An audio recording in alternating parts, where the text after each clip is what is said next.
Great. We're going to start with the Monday Night Football game and then work towards the Thursday game. Bears somehow pulling it off against the Vikings, winning 12-10 on a very, very boring Monday Night Football game. Yeah, Josh Dobbs, I put him into my fantasy thinking he'd go crazy on Chicago at home. And of course, he barely got me 10 points. I think he threw like four picks. 4 picks. One TD, like crap. 169 yards. It's good news for the Lions. Yep. I honestly don't think anybody in this division other than us is capable of winning 10 games. We'll see what ends up happening. They're garbage. And if we don't win the division, we're garbage. It was. If we beat the Saints, it's a 3-game lead. It's a 3-game lead and 6 games left. And these 5 games. Really, we'd only have to win one more to get 10 wins.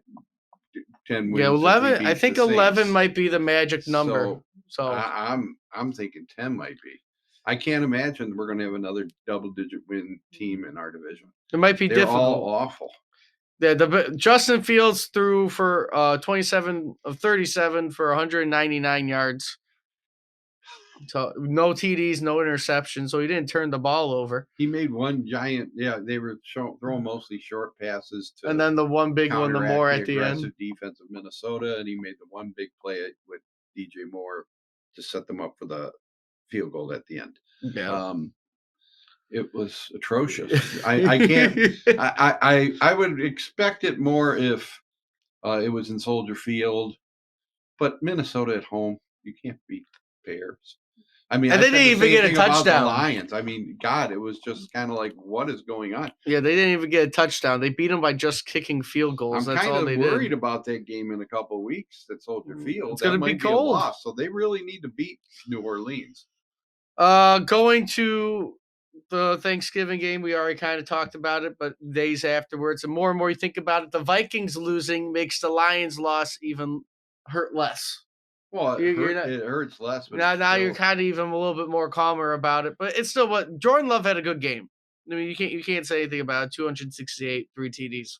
Well, I think people are just coming to the realization this is not an elite team, despite what the pundits and the podcasts and all these people were pumping into us through the summer and through the early part of the season.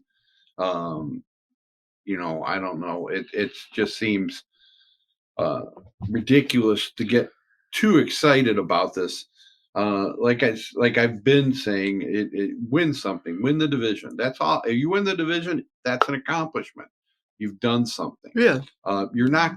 I cannot see them beating Philadelphia in Philly. Not even close. I think they'll get annihilated if they go to Philly. That would be your last game, most likely. And it'd be the playoffs. Looking at the playoffs, and we could do that right after we get through everything. No, I'm just saying that people should be happy. Winning the division is the only goal right now. Once we do that, then you can talk about the playoffs. But let's win. And even though Jared Goff had a very poor game running the ball, which he shouldn't have been running, all 3 carries he had, he fumbled on because he ran for 3 carries for 9 yards. If it was through the air, he had a great day. 324, 2 TDs. I think that, like they've been saying afterwards, the difference between the last 2 games and the previous games, you can't turn the ball over like they did over the last 2 games. They had 6 or 7. How many turnovers? I think they had 6. You can't do that and expect to win the games. No. Even against crap like Green Bay and Chicago.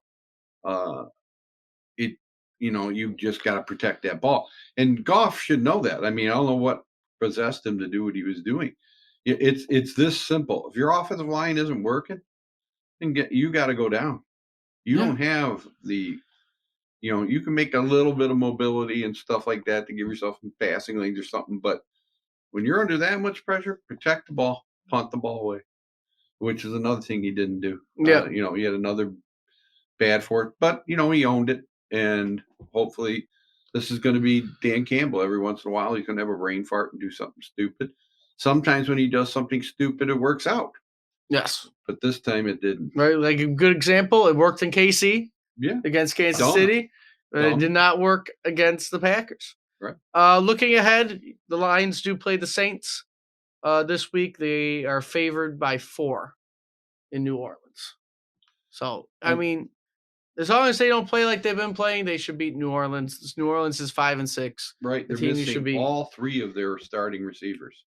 So They're all injured, but that doesn't seem to matter to the Lions. So I'm not saying that they might be gonna, without Anzalone. Anzalone. Yeah, we are without Anzalone for this game, from what I understand. It seems like it. Yes. Now you're going to see what Jack Campbell can do. He's going to get a bigger role. We'll see. I mean, you got to play him, and so there's no use getting. Anzalone shouldn't be the reason you win or lose a game. Yes, he is a very good player. Yes, he is, and an important part, but he shouldn't be the reason you lose to a crap team like New Orleans, because they're crap too. Yes, 3 starting receivers out. Yeah, the crap quarterback. They should be able to beat the Saints without any issues, as long as you play like you did for the first half of the year and not how you've been playing. Right. Lucky for the Lions, Green Bay is going to be playing the Chiefs.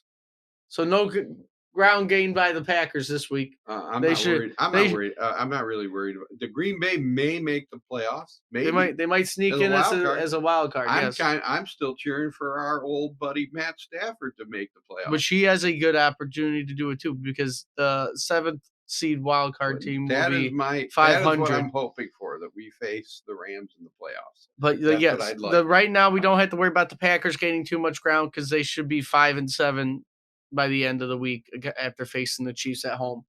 If they beat the Chiefs, good on them, but I don't think that is going to happen at all.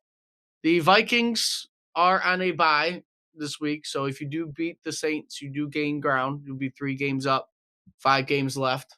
So that kind of moves your sticks to where you got to have it in the division. And then the Bears are also on a bye this week. They will not play until they play us in 2 weeks at Chicago against us. So, which worries me, because they're going to have 2 weeks to prepare for us. An outdoor game. It's going to be frigid. Our only really bad weather game. Yes. It's not going to be, if it's already 20 degrees right now, you can already imagine what it's going to be like in 2 weeks. I think it's a game where you're going to really concentrate on running the ball quite a bit. I don't know the weather 2 weeks ahead of time, but I can imagine. It's not going to be one. I have seen a game in Chicago in November and it's not in December, and it's not fun. Yeah, the Vikings will play the Raiders in 2 weeks, so they got 2 weeks to prepare for that road game. The Raiders have been hot, so they might not win that game either. Again, if you beat the Saints and then you can go beat the Bears, that moves the Broncos game as your clinching game. Yeah, I'm telling you, the Saints is an important game, because the next 2 games really scare me after that. I think Sean Payton will be ready for us. I think the Bears will be ready for us. So we have to go into those games giving maximum effort.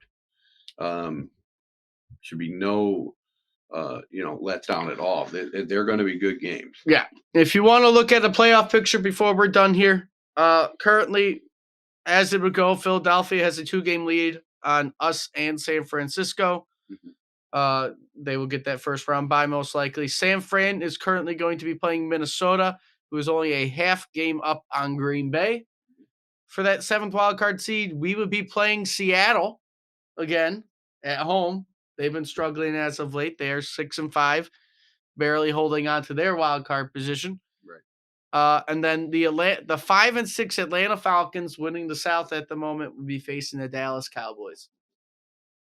That is your NFC playoff picture currently. Out of all those matchups, I could see us maybe beating Seattle, since they haven't been playing as well, which means you'd probably be playing San Francisco, and Dallas would be playing Philly in your divisional round. That's good. As I could see that going. I could see us beating Seattle, but I could also see Seattle beating us. Beating us quite often. So I think Pete Carroll's never lost to us. I'm not sure. But that is the vision currently for the playoffs, with being 6 weeks left in the season, and we'll see what ends up happening.